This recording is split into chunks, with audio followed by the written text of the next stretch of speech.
Hey y'all, happy Tuesday and welcome on into another episode of Great Quarter Gals, the show where we talk to amazing women doing amazing things in the freight and transportation industry. I'm Kaylee Nix here with my partner in crime, Grace Sharkey. Grace, how's it going on this fine Tuesday? It's busy. Freight. Talk about a month of freight action. Who I was just gonna say who saw it coming, but we did. So cheers to FreightWaves, right? But honestly, let's be honest, one of the big time players that we expected something to happen in a dramatic fashion didn't actually happen. And instead, some other big time players swooped in and took the drama away from them. So we're going to cover it all today. Bankruptcies abound. We're going to talk about the good, the bad, the ugly, who's going out of business, who's deciding to maybe sell off some of their stuff before they go out of business. And here to join us to talk about it is going to be Mary O'Connell, one of our other awesome ladies of FreightWaves. And Grace, I'm pretty excited about this one. Yeah, it's going to be a fun chat between the three of us for sure. And there's a lot to go through and a lot of puzzling action. So excited to be back here with you. So we're just going to dig right in. No news today because our topics of conversation are the news. So Mary, thank you for being here. You are, of course, our resident 3PL expert here at FreightWaves. You spend your time kind of in every single part of the industry and parsing out a little bit of expertise everywhere. So that's why we brought you in. We're going to start talking about Yellow. Of course, that is the biggest news today. Everybody is now waiting on, I think, kind of the edge of their seat to see, okay, when do they officially decide to file for bankruptcy? Of course, the Teamsters told us on Sunday of last weekend, hey, they've decided to put us on notice. Yellow has now decided to lay off all 30,000 of their union employees and tell them to not come back to work. What are your initial thoughts on this? There hasn't been a true bankruptcy declared yet, but it's obvious that that's where we're headed. This moment for like 7 years because they have, I feel like they're the company that has cried wolf so many times of, oh, we're going bankrupt, we're going bankrupt, we're going bankrupt, that I still don't entirely believe it. So I know that they are still looking to potentially have a buyer for Yellow Logistics, which is formerly Henry Logistics, which is their 3PL arm. And I think that's the main reason why they have not filed for bankruptcy yet, because once they do file, then Yellow Logistics will be brought down with that as well. So if they can find a buyer for it, then they can successfully spin that off, sell it, and then officially file for bankruptcy. If that is the plan they end up choosing to do, I don't really know that there's much else that they can do because they've delivered most of the freight in their network. They've laid off basically the entire staff. So I think it's just kind of a hold on and see if they can get a buyer this week or get something inked down and, hope for the best. And I would not be surprised if by Friday they do officially file and the bankruptcy proceedings begin. Yeah, it's an interesting piece that logistics arm itself. Do you think it's attractive enough, I guess, for anyone to pick that up, or do you think it's going to get thrown into the pile of assets that government could get its hands on, and of course be spun off as well? I mean, depending on who you listen to, there have been claims that Yellow Logistics is the fastest growing 3PL in the U.S. Yeah. I haven't, I haven't seen any financials that indicate that. But I mean, like we've seen throughout the past few years, a lot of people have just been buying for capacity, or they've been buying to increase revenue and volumes on their balance sheet. Like I know a bunch of mid-sized 3PLs have gotten snatched up in the last few years, while M&A has cooled off significantly. It's still pretty popular. So they've claimed that they have some prospective buyers. But again, it's a claim from a company going bankrupt. So I take it with a grain of salt. So we know that from the reporting that's been done here on this saga, as you mentioned, it feels like it's been several years in the making. There's been these several opportunities of Yellow crying wolf. We know that they had some issues regarding a COVID relief loan when it came to the government.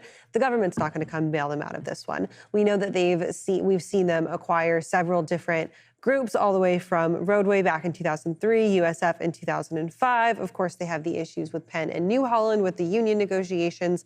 And it seems like there is nobody coming to Yellow's rescue at this point. One of the big sticking points, one of that hot point of contention that really kind of showed that things were heading in the negative direction for Yellow was the fact that they had sued the Teamsters. The Teamsters had given them notice saying, you know what, we're planning on striking. Yellow had sued the Teamsters for $150 million, saying, you know what, no, this breaches your contract.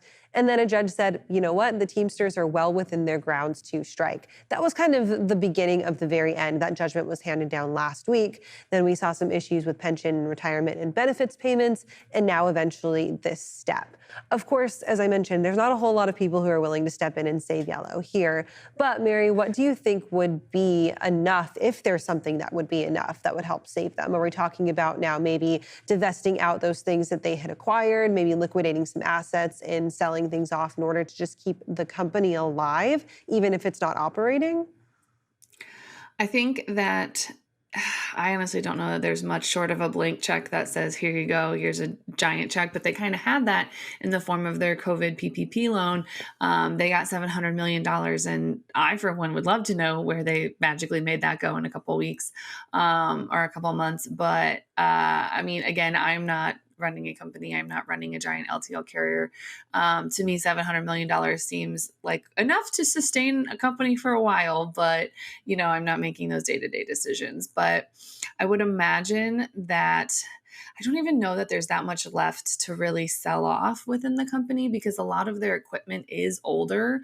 So you can't even sell off a lot of the trailers, the trucks, and everything like that, because most of it is 5 years and plus older, which, as we kind of know, that's when things kind of start getting recycled through. It's taken some wear and tear. So they might have some newer parts of their fleet that they could handle selling off, but they're not going to get as good of a price as if they had a newer fleet or a whole bunch of newer equipment. The one thing, though, that would be really lucrative, and I bet there's quite a few sharks circling, waiting for the official bankruptcy filing, is those warehouses and those cross-dock facilities.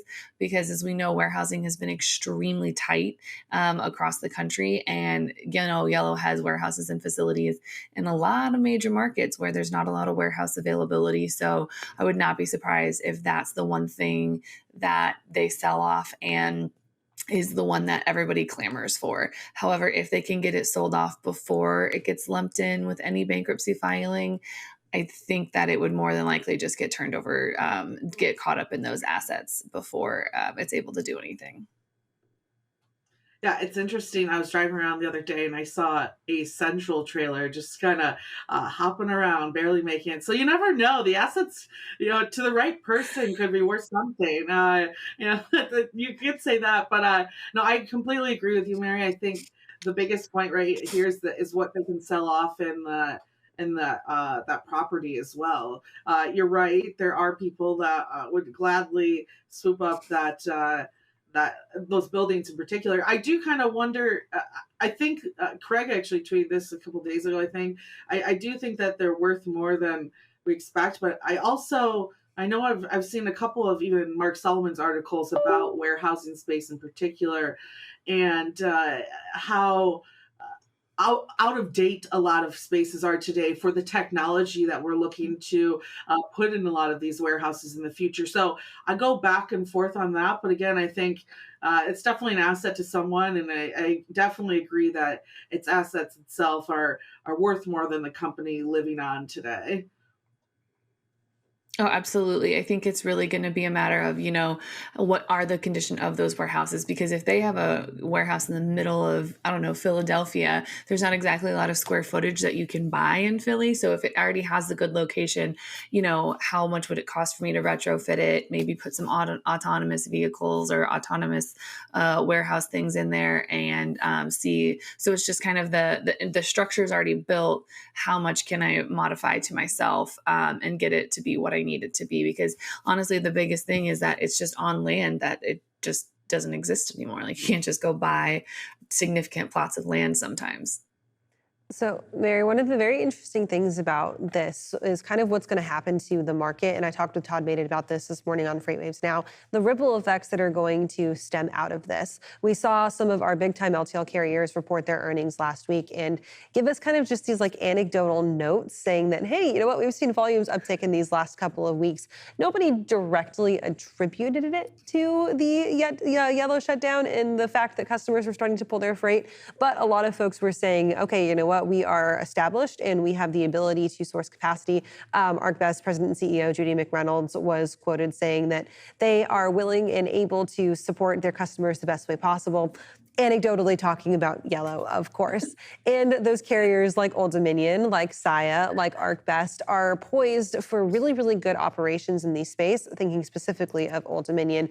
But the very interesting point there is that this freight moving out of Yellow's network and into these other carriers' networks are going to end up driving up prices because ODFL isn't going to compromise on the prices that they have set for their other shippers just because they're absorbing this yellow freight and just because those yellow customers were used to paying lower rates than what they would get for a higher level of service at ODFL, right? So when we're talking about watching now LTL rates come out of this, what are some of those key indicators that we are going to be watching to be ripple effects of the freight that's moving out of Yellow and into these other carriers?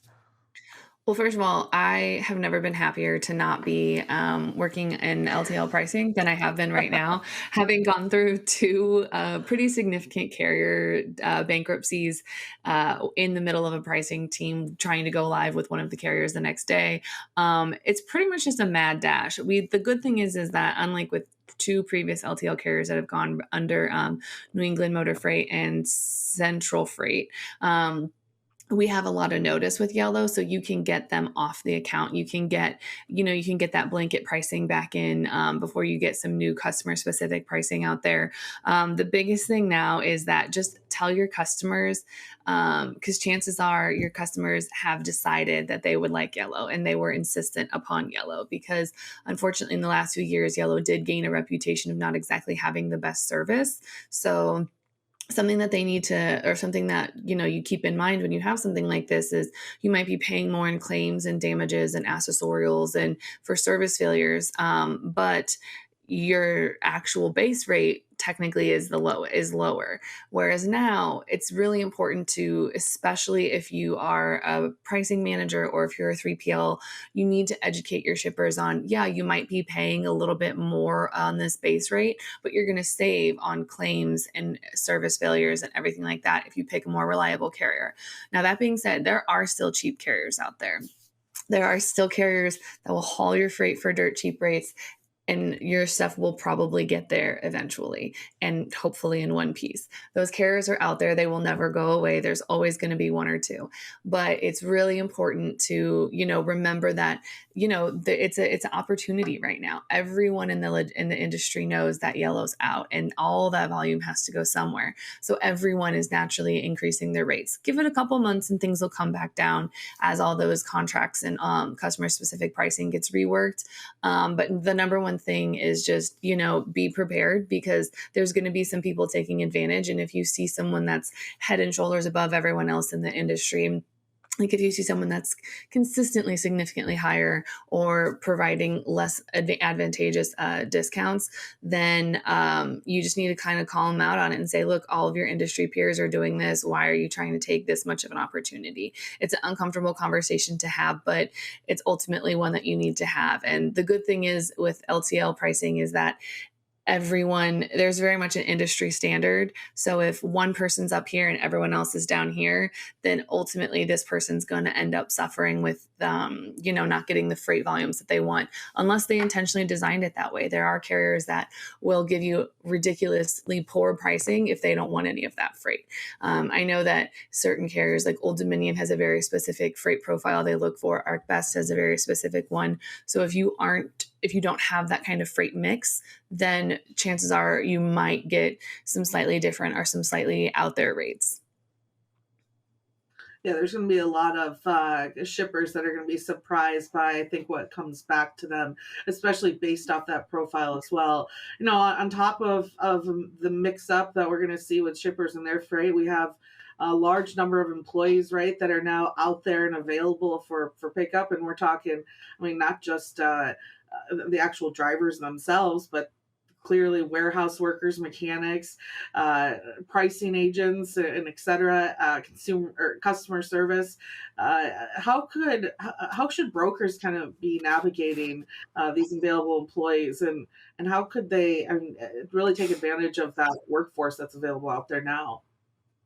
So one of the important things is that something that I've learned or I've heard a lot of issues with is people are struggling to hire qualified applicants, and they can't find qualified applicants because, it's hard right now to find a qualified logistics candidate. So I think the biggest thing now is just capitalize on that. Anytime you see a yellow in their LinkedIn profile, reach out to them, see how it is, see how they're adjusting.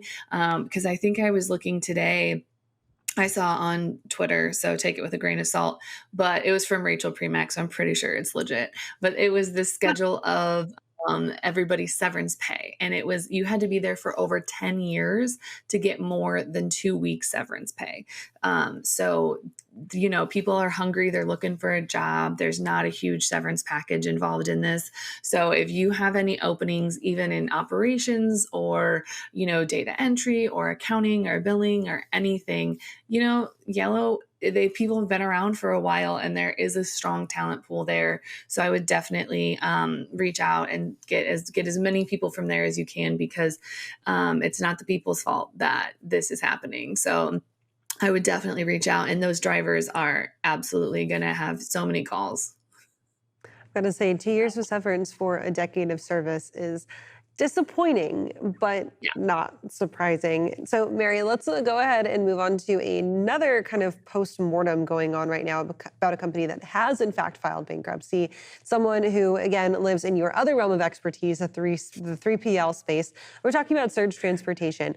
This case is really, really interesting because they were a company that saw a huge rise and a huge success over the last kind of 2.5 years, thanks primarily to that COVID pandemic boom. A lot of these companies, of course, especially in the brokerage space, saw that support. And then we know that some have struggled and honestly really floundered in the water since the freight downturn. But they were at one point seeing margin growth over 200% year over year, just absolutely ridiculous numbers. Now we're at a point where we're seeing them go out of business and, again, file for bankruptcy, have to find a restructuring of their company. Talk to us a little bit about your thoughts on this one and the interesting case that it's a really well-performing digital brokerage that ended up now going bankrupt. So the one thing that's different about Surge's bankruptcy from Yellow's is that Surge is filing Chapter 11, which is just a restructuring one, which honestly, I do not envy anyone that has to deal with that, because my first job my first internship was a finance intern, and my company was going through bankruptcy and it was miserable. So the biggest thing there is that, they do have a backer, they do have some funding, and they do have bankruptcy court. So now everything that they are doing is being monitored, and they have to submit things weekly to the judges and to a whole bunch of consultants and everything like that. So, they're kind of being told how they're allowed to spend their money now, which is great because that gives them a chance to get their feet back under them and get back on solid ground, because you can file a Chapter 11 and, still bounce back and recover and, get back to the place where you are making money. And, you don't have to have bankruptcy consultants sit in your office every day. So I think the really interesting thing here is that, it happened. It's pretty much the same story everywhere. Everyone for the pandemic was posting up crazy numbers, insane numbers. And people were basically just printing their own money at a brokerage, which is great. We love that. And that's a great way to incentivize your brokers to continue booking loads and being successful. However, those extra profits, I think sometimes people forget that with every upswing, there's a downswing. And so it's really advantageous to kind of squirrel some of those away for a rainy day, because when you have those high of highs, your lows are going to be pretty hard. And so nobody really wakes up in the morning and says, I want to file for bankruptcy today. But ultimately, I think they saw it as a tool that they could use to really kind of help save everyone and get everyone's job and make sure that, everybody can still get paid. And I think it was just kind of a really good tool. And it was very intelligent of them to reach out and kind of get that, and no, like just kind of file and get that over with, because that way that gives them a fresh start to really kind of prioritize what gets paid, what doesn't. And it gives them a leg up to try and be successful again. So it sucks. I don't wish that on anybody, because they have a long, long road ahead of them. Yeah, it's very interesting because I think it kind of exposes maybe the difficulties of this like dynamic pricing model in a really tough environment where your core value, right, is to have this system that's connected and working every single day for your customer, but your customer might not always choose you in that dynamic pricing structure to actually move the freight. And I Mhm. think when you see how they were cutting in order to compete, right? Well, that works in an environment where you, like you said, are making 200% up in margin, but that definitely does not work in an environment where the market's completely flipped. So I do, as much as I know, know Omar and what he's been trying to grow, I guess, I do think it points an interesting case towards the dynamic pricing type of model that a lot of these brokerages have created. My question for you, Mary, is something that Clarissa brought up, which was they're still working loads while waiting for the judge's thoughts on how they're going to structure throughout this bankruptcy, and brought up from OIDA concerns of if, is that, I mean, ethical, and how is there transparency for the carriers to see, hey, this company isn't paying their bills at this time. What are your thoughts on that kind of dilemma that's was showcased in this scenario? So it's kind of tricky because, again, they are doing a restructuring bankruptcy versus the yellow, which is just flat out sell everything, we're done, liquidate everything. So they do still have to make money in the interim. And the same way that you would have a shipper that makes plastic boxes, if they are going out of business, they're still going to continue to produce things. They can't just shut down and stop making plastic boxes because they are waiting for a judgment. More often than not, they have a bankruptcy consultant. They know those consultants are very good at what they do, and they know that you just have to continue making money. So it is unfortunate that it's in trucking, where you kind of have to where there's the payment terms are a little different than like on a CPG side, but I think it's completely fair because they still have to keep making money. They still have to be able to bring revenue in, so that way when they are able to start paying their bills and they are able to start paying those that they owe, they have that money there, and they can still show the bankruptcy courts that this is how we're making money, we're continuing to do this. And so it's that good faith of, we're continuing business as normal. And for those carriers that are doing business with them, most of their filings and all of their claims to this is how much they owe me will just be handled through the courts now, instead of calling Shirley in accounts payable and saying, hey, like you're a couple days late on paying me. Most everything will end up going through the courts now, and the judges will order who gets paid and what amount and when. That makes perfect sense. Grace, we've got just a couple minutes left. I'm going to actually throw this question to you as someone who writes consistently about companies seeking and securing funding. Our analyst, JP Hampstead, brought up a really interesting point when he talked about this last week, is that Surge is a company that was bootstrapped. It's founder funded. It was pulled up. We know Omar very, very well. He's been a friend of FreightWaves, and he had a lot of success with this company. Do you think that this kind of shows the intricacies and maybe some of the differences of a founder funded bootstrapped company versus those who go out and seek capital and seek funding? And there's obviously not a better way to do things. It's just different, right? It's very interesting because I remember having a conversation with him about the aspect of cutting those margins in order to gain freight. We saw this work out very well for a company that actually got acquired by an LTL carrier in a way, Molo, right? That's Mm-hmm. a big way that they grew fast and efficiently. And so when I read that in the bankruptcy documents, I was a little surprised because I think with a bootstrapped aspect, you have to really watch those type of maneuvers. And he knew that. And I think you just took a bet at the wrong time. And unfortunately, it bit him where it hurts. And I think that's the key, is that when you are bootstrapping and I've even been a part of a bootstrap brokerage in the past. You can't bend over backwards in order to make these the shippers rates work. You have to find the shippers who want to work with you and who want more value than just the best rate possible. And you tie that into the technology investments that they're making and likely the engineers behind that and the human capital behind that. I think you get yourself into a really tough place to get yourself out of without finding extra help, extra lines of credit or investment, which sounds like he was even looking for right before this happened. So it's very interesting. And I think that's when you bootstrap yourself, you have to watch every single day those income statements, because those will get yourself into, this situation. It seems like the common thread here is the fact that sometimes all it takes is a perfect storm and the business crumbles. Ladies, thank you both for joining us, of course, for great quarter gals. Mary, where can the people find you on a weekly basis? Well, if they didn't catch Check Call right before this, they can circle back on YouTube for it. If not, you can catch the temperature-controlled freight one running on ice on Fridays. Other than that, just go to freightwaves.com/checkcall or freightwaves.com/running on ice, and you'll find plenty of content written by yours truly.